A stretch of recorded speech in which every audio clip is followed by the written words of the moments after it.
Hello everyone, good evening and welcome to Journey to ISPCS. Welcome to the daily MCQs. So let's solve these MCQs one by one, and if you guys benefit from this initiative, do press the like the button, share the video and don't forget to subscribe our channel. जैसा कि आपको पता है कि हम prelims की एक practice set चला रहे हैं जिसके अंतर्गत हम डेली आपको 5 MCQs कराते हैं और 5 MCQs आप सॉल्व करने के बाद आपको वही टॉपिक कवर करना होता है। इस हिसाब से प्रीलिम्स तक आते आते आपका पूरा सिलेबस 2 बार या 3 बार आपका कवर हो जाएगा। इसका मतलब ये हुआ कि प्रीलिम्स नहीं रुकेगा। अगर इस तरह से आपने पढ़ाई की तो प्रीलिम्स नहीं रुकेगा और ज़्यादा समय नहीं देना आपको।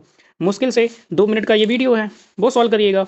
उसके बाद में 30 से 40 या 45 मिनट हार्डली आपको उस टॉपिक पर देना है जो टॉपिक इसके अंतर्गत सॉल्व करवाए जाएंगे। ठीक है, इससे आपका सारा सिलेबस कई बार रिवीजन हो जाएगा और रिवीजन ही मस्ट है।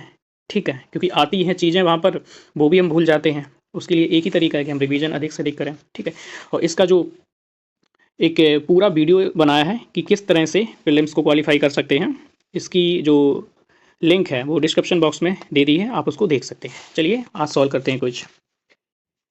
पहला है, अवध सल्तनत के हिंदू नायब वजीर के संदर्भ में निम्नलिखित कथनों में से कौन सा सही है?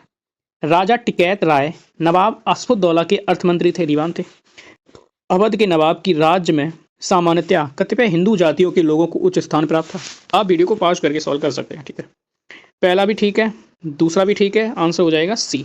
ठीक है, दूसरा क्वेश्चन है जो कि काफ़ी ज़्यादा इंटरेस्टिंग है, इसको सॉल्व करिएगा। इस तरह के यूपीएससी पूछता है क्वेश्चन। निम्नलिखित में से किसने कहा था ईश्वर की इच्छा थी कि मैं सभी धर्मों को एक निगाह से देखूं, इसलिए उसने दूसरी आंख की रोशनी ले ली? ठीक है, किसने कहा था? महाराजा दिलीप सिंह, ठीक है, महाराजा शेर सिंह, महाराजा रणजीत सिंह या महाराजा जय सिंह या सवाई जय सिंह? तो महाराजा रणजीत सिंह जो पंजाब के शासक थे। चलिए नेक्स्ट क्वेश्चन देखते हैं आज का। निम्नलिखित भारतीय शासकों में से कौन सा था जिसने विदेशों में आधुनिक पद्धति के दूतावास स्थापित कराए थे? हैदर अली, मीर कासिम, शाह आलम द्वितीय, टीपू सुल्तान? तो टीपू सुल्तान था जिसने जैकोबियन क्लब की भी सदस्यता ली थी। ठीक है, स्वतंत्रता का पेड़ लगाया था अपनी राजधानी श्रीरंगपट्टनम में। नेक्स्ट क्वेश्चन है आज का। निम्नलिखित कथनों में से कौन सा सही नहीं है, इस पर ध्यान देना है। ठीक है, अली मर्दाना ने बंगाल में राजस्व कृषि पद्धति प्रारंभ की। महाराजा रणजीत सिंह ने लाहौर में तोपों की निर्माण के लिए आधुनिक ढलाई खाने स्थापित किए। बिल्कुल सही बात है। ठीक है, लाहौर इनकी राजधानी थी। आमेर में सवाई जयसिंह ने यूक्लिड के रेखा गणित के तत्वों का संस्कृत में अनुवाद कराया। बिल्कुल सही बात है। मैसूर के टीपू सुल्तान ने श्रृंगेरी मंदिर में देवी शारदा की मूर्ति के निर्माण के लिए धन दान दिया था। सही है, आपका ऑप्शन ए गलत हो जाएगा। ठीक है, अगला क्वेश्चन है आपका। अगला क्वेश्चन इस प्रकार से आपका, निम्नलिखित कथनों पर विचार कीजिए, आपको सही कथन का चयन करना है। ठीक है, पानीपत का तृतीय युद्ध अहमद शाह अब्दाली और इब्राहिम लोदी के बीच में हुआ था या इब्राहिम लोदी को पराजित किया था? ये आपका गलत हो जाएगा। क्यों? क्योंकि मराठों के बीच में हुआ था और अहमद शाह अब्दाली, तो मराठे हार गए थे। ठीक है, मराठे हार गए थे। दूसरा, तृतीय आंग्ल मैसूर युद्ध में टीपू सुल्तान की मृत्यु हुई। ये भी गलत है, उसकी मृत्यु हुई थी चौथे युद्ध में, चतुर्थ में, 1799 ईस्वी में, श्रीरंगपट्टनम राजधानी में।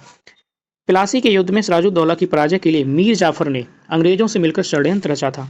आपका 3 ये सही है, तो ऑप्शन बी हो जाएगा, ओनली 3।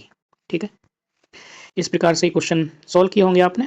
अब कमेंट करके भी बताइएगा कि आपने कितने क्वेश्चन सॉल्व किए हैं। और ये जैसे ही सॉल्व कर लिए इसके बाद में आप जाइएगा और ये टॉपिक जो इसमें दिया गया है, भारतीय रियासतें जो क्षेत्रीय रियासतें थी, उसको आपको रिवीजन करना है। ठीक है, इस प्रकार से आपका पूरा रिवीजन हो जाएगा बहुत ही कम समय में। चलिए चलते हैं। Thank you, all the best, कल मिलते हैं।